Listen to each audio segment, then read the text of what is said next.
Bienvenida o bienvenido a esta exploración. Hoy nos metemos de lleno en un conjunto de reflexiones sobre el autodominio, el propósito y una idea que tiene miga, la aceptación radical. Sí, Tenemos aquí extractos del 19 de octubre con gente como Tolstoy, Robert Greene, Cicerón, Cervantes y también sabiduría china, talmúdica, vamos, un poco de todo. sí, es una mezcla interesante. Y parece que el hilo conductor, lo que une todo esto, es una pregunta que Tolstoy rescata de Lichtenberg, ¿no? Ajá, La de ¿quién soy? ¿Qué debo hacer? ¿En qué debo creer? ¿Y qué debo esperar? Pero las propias notas como que apuntan a que la pregunta clave, la que de verdad importa, es la del medio. ¿Qué debo hacer? justo ahí queríamos empezar.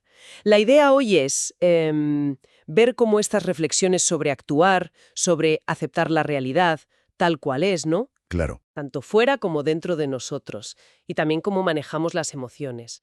Cómo todo eso se junta para darnos una especie de guía práctica. para una vida con más sentido, digamos.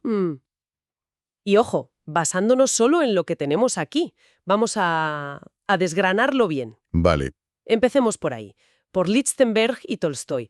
Da la sensación de que la identidad, las creencias, la esperanza, no son como puzzles abstractos que resolvemos pensando, tranquilamente. no, para nada. Parece más bien que se forman, pues, con lo que hacemos cada día.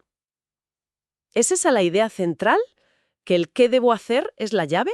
Pues sí, esa parece la sugerencia principal, efectivamente. El conocerse a uno mismo, el entender el mundo, no viene tanto de la pura introspección, sino que se hace real, se solidifica cuando actuamos. Ya. La referencia esa a los pájaros de la sabiduría china es muy gráfica, ¿verdad? Sí, sí. Saben dónde hacer el nido, por instinto. No necesitan un manual de filosofía sobre arquitectura aviar, vamos. Claro.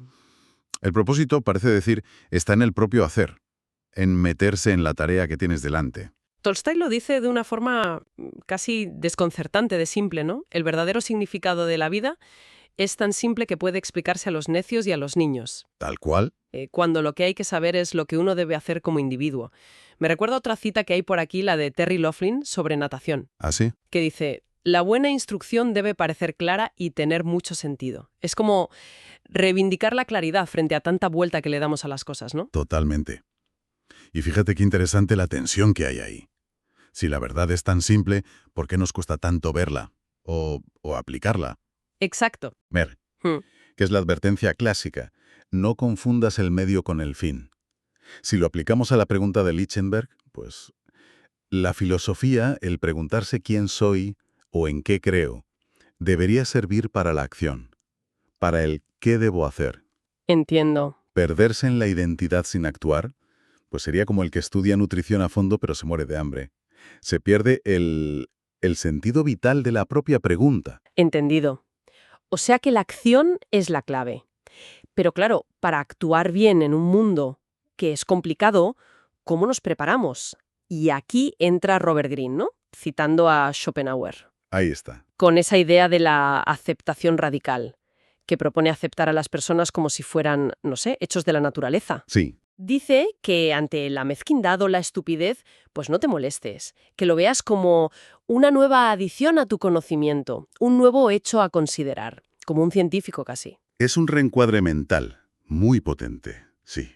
El foco no está en resignarse en plan, es lo que hay y ya está, Claro. sino en desactivar esa turbulencia emocional que nos bloquea, que no nos deja pensar ni actuar con claridad. Ya. Si vemos a la gente, con sus cosas buenas y malas, como fenómenos, tan neutrales como cometas o plantas, dice. Qué fuerte esa imagen. Sí, sí.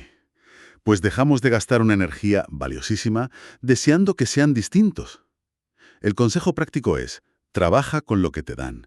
No te resistas intentando cambiarlos. Mm, Y según esto, no solo te calmas, sino que puedes observar con más desapego y, curiosamente, entender mejor la situación real. vale, vale. Aceptar a los demás como hechos. Pero, a ver, aplicar eso suena difícil, ¿no? ¿No roza un poco la frialdad? ¿O la indiferencia incluso? Es la objeción lógica, sí. Si alguien hace algo dañino, simplemente lo anoto como un dato mineralógico y sigo. ¿Cómo encaja eso con actuar, con el qué debo hacer? Claro, es una buena pregunta. Yo creo que la clave, según se lee en Green, no es la indiferencia moral, sino la eficiencia, estratégica y emocional. ¿Vale? No se trata de aprobar la mezquindad, sino de no dejar que nuestra reacción a ella nos paralice o nos haga actuar a lo loco. Entiendo. Es como separar el hecho, la conducta, de nuestra respuesta emocional inmediata, esa de no debería ser así. Ya, ya. La idea sería, observa el hecho, procésalo sin la carga del juicio emocional, y luego decide qué hacer. La acción que salga de esa calma probablemente será más efectiva que la que nace de la frustración o el cabreo. Te permite elegir la respuesta, no ser víctima de la reacción. Entiendo. Es más un paso previo para actuar con inteligencia, no un sustituto de la acción. ¿Vale?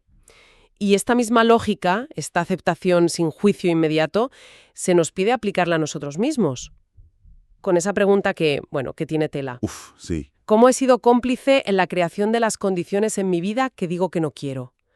Esto sí que requiere una honestidad brutal, ¿no? Totalmente. Requiere la misma observación desapasionada que se pide para los demás. Greene apunta algo que a menudo intuimos, que las faltas que más nos sacan de quicio en otros suelen ser un espejo de algo nuestro no resuelto. Y el ejercicio no es para autoflagelarse, que eso también paraliza, sino para hacer un inventario honesto de nuestros patrones reales. Aquí encaja la advertencia del Talmud. Hay de los que miran sin comprender, que no conocen sus fundamentos. Claro. Nuestros fundamentos reales no son las creencias que decimos tener, sino las acciones que repetimos, y las condiciones que, queriendo o sin querer, ayudamos a mantener. No podemos decidir qué hacer, la pregunta clave, si partimos de una autoimagen distorsionada. Parece entonces que esta aceptación radical, fuera y dentro, es como la base para construir cualquier acción con sentido, como limpiar el terreno antes de edificar. Justo. Y el resultado directo de esto, parece, es gestionar mejor nuestros recursos internos. Precisamente. Aceptar libera energía, mental y emocional.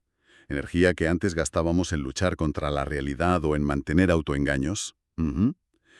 Y esto nos lleva a otro grupo de ideas que hay en las notas, las que giran en torno a lo que podríamos llamar economía emocional. Sí, hay una frase que me pareció súper gráfica. Haz tu enfado tan caro que nadie pueda permitírselo y haz tu felicidad tan barata que todos puedan conseguirla gratis. Es genial, ¿verdad? Sí, plantea las emociones casi como si fueran monedas. Totalmente.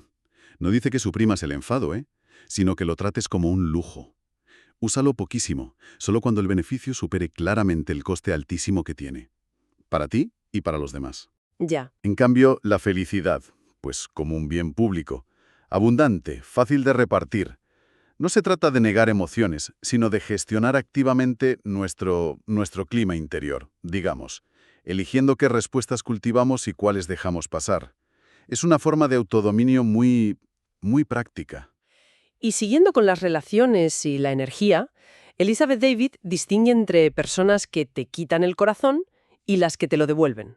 Es una sensación muy reconocible, ¿verdad? Muy reconocible, sí. Pero, a ver, si lo conectamos con la aceptación radical de Greene y esta economía emocional, Ajá. surge una pregunta interesante. ¿Somos solo víctimas pasivas de los que nos quitan el corazón? ¿O nuestra propia gestión emocional, nuestra economía, nos hace más o menos vulnerables a eso? Ostras, buena pregunta. Alguien que ha hecho su enfado caro y su felicidad barata, como decía la cita, parece más resiliente por definición, ¿no? Claro. Es menos probable que le quiten el corazón porque lo tiene mejor guardado, por así decirlo. Quizás somos cómplices al darles ese poder. Es una perspectiva que devuelve la responsabilidad a uno mismo. Y Dale Carnegie añade otra capa. Para conservar la felicidad tienes que compartirla. Esto choca con la idea de que la felicidad es algo limitado que hay que guardar. Exacto. La presenta como un recurso que crece al darlo, no que se agota. Esto encaja muy bien con la distinción de Eloise McMaster Buchholz entre reputación y honor. Sí, La reputación es lo que otros saben de ti. El honor es lo que sabes de ti mismo. Las cualidades internas más valiosas, el honor o la felicidad según Carnegie, parece que se fortalecen con la integridad personal o al compartirlas, no acumulándolas egoístamente o buscando que te las validen desde fuera. Se nutren desde dentro. Así que hemos hablado de la acción como clave, la aceptación como base, la gestión emocional para conservar energía y ahora cómo aumentamos nuestra capacidad general para poder con todo esto. Hay una metáfora de Brett Jones que me pareció muy potente. Ah, la del vaso. Sa. La fuerza absoluta es el vaso. Todo lo demás es líquido dentro del vaso. Cuanto más grande es el vaso, más de todo lo demás puedes hacer. Es una imagen muy clarificadora, sí. Capta la idea de que la fortaleza física, mental, emocional, da igual, no es el contenido de la vida en sí, las experiencias, los retos, las alegrías, Claro. sino el contenedor, lo que nos permite manejar ese contenido sin desbordarnos. Una persona con un vaso más grande, con más fortaleza interna, puede albergar más complejidad, más incertidumbre, más emociones intensas, más responsabilidades, sin romperse. Y no solo para lo malo, ¿no? También para lo bueno. Exacto. Tener capacidad para más alegría, más proyectos. Y esto parece conectar directamente con el recordatorio sobre la respiración, ¿verdad? Tu respiración te llena de energía donde sea y cuando sea que la necesites. Ujú. Se presenta como la herramienta más básica y siempre disponible para, en cierto modo, expandir ese vaso en el momento. Precisamente, la respiración consciente se puede ver como una forma fundamental de construir esa fortaleza interna, de ampliar nuestra capacidad instante a instante. Es como si pudiéramos influir en el tamaño de nuestro vaso a voluntad. Ya. Y esta metáfora del vaso también ayuda a entender por qué la aceptación radical es tan fundamental. ¿Cómo? Pues porque cuando resistimos la realidad, luchando contra hechos, deseando que la gente sea diferente, dándole vueltas al pasado, es como si intentáramos meter más líquido en un vaso que ya está lleno o es demasiado pequeño. Claro, se derrama. Inevitablemente, te frustras. La aceptación, en cambio, funciona como si ensanchara las paredes del vaso, crea espacio, como dice Tolstoy en otra cita. El significado se revela a aquellos que están listos para aceptar las cosas que serán reveladas. La aceptación crea la capacidad de recibir. Vale, lo pillo. Entonces, aceptamos la realidad, gestionamos emociones, ampliamos el vaso. ¿Y qué pasa con los tropiezos? Que son inevitables. Dale Carnegie vuelve a salir diciendo, desarrolla el éxito a partir de los fracasos. Sí, El desánimo y el fracaso son dos de los peldaños más seguros hacia el éxito. ¿Cómo encaja esto? pues encaja perfectamente si vemos el fracaso no como un juicio final sobre nosotros, ¿sabes? Sino como información. Información valiosa. Como el espécimen mineralógico de Grain. El fracaso, visto así, es simplemente verdad. Verdad sobre cómo de efectivas son nuestras capacidades y estrategias ahora mismo. Aceptar esa verdad, sin adornos, sin excusas, es lo que permite sacar la lección y ajustar el rumbo para la próxima vez. Ya. Rechazarla, echar balones fuera, nos impide aprender y nos condena a repetir los mismos errores. Esto conecta directamente con la cita de «una meta sin un plan es solo un deseo». ¿Cierto? Tanto para ponerte una meta realista como para trazar un plan que funcione, necesitas partir de una aceptación honesta de dónde estás ahora, incluyendo a tus fracasos y limitaciones. No puedes trazar una ruta si no admites dónde estás en el mapa, vamos. Y todo este camino de actuar, aceptar, fortalecerse, aprender del fracaso, parece que culmina en una redefinición del éxito bastante interesante y quizá poco común. Sí, sí. El éxito no es la capacidad de ir solo. El éxito es la capacidad de ser alguien en quien se puede confiar. Esto cambia el foco totalmente. Del logro individualista a la fiabilidad, a la conexión. Es un giro significativo, sí. El mayor logro no es la autosuficiencia entendida como aislamiento, no, sino convertirte en una persona fiable, alguien cuya presencia, cuyas acciones fortalecen a los demás. Ser alguien que devuelve corazones, no que los quita, volviendo a Elizabeth David. Justo eso. Y conecta de forma muy bonita con la cita de Cervantes. El que lee mucho y anda mucho, ve mucho y sabe mucho. Anda, es verdad. La sabiduría no viene solo de leer, de teorizar, planificar, sino fundamentalmente de andar, de experimentar, de actuar en el mundo real, de interactuar. Claro. Ser alguien de confianza requiere esa experiencia vívida, esa demostración práctica. En el barro, ¿no? En las relaciones, en las responsabilidades. No se consigue solo con buenas intenciones o sabiendo mucha teoría. Hay que haber andado el camino. Bien, pues si intentamos juntar todas estas piezas, parece que sale una especie de arquitectura bastante coherente, ¿no? Sí, sí, parece que sí. El propósito se descubre al actuar. ¿Qué debo hacer? La acción efectiva necesita una base sólida, la aceptación radical del mundo y de uno mismo. Ujú. Esa aceptación libera energía y amplía nuestra capacidad interna, nuestro vaso. Exacto. Y esa capacidad ampliada, ese vaso más grande y flexible, es lo que nos permite afrontar los fracasos como aprendizaje, gestionar las emociones con cabeza, hacer el enfado caro, la felicidad barata, compartir esa felicidad y, al final, Al final, convertirnos en personas fiables, en nodos de fortaleza dentro de nuestras redes, de nuestras relaciones. Los cimientos serían el autoconocimiento honesto, sin adornos. ¿vale? El marco, la estructura. La aceptación de la naturaleza humana, con sus luces y sombras. Los muros se levantan con acción disciplinada y gestión emocional consciente. Y el techo, pues es ese propósito que se manifiesta en el hacer, no en una revelación caída del cielo. Y en medio de todo, como el cemento y el aire dentro de la casa, la respiración. Ahí está.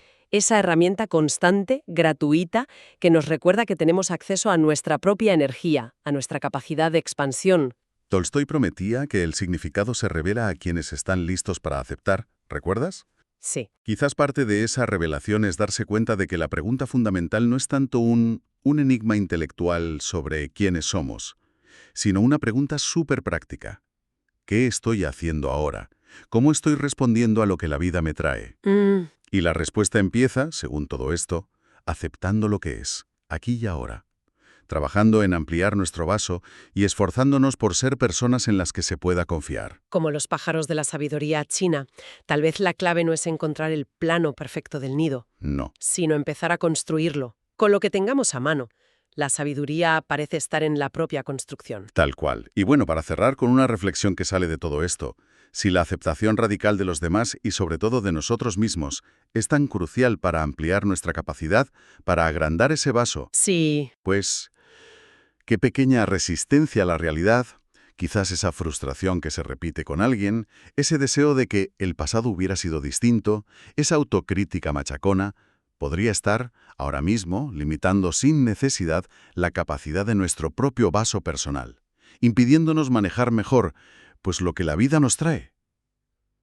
Ahí lo dejo.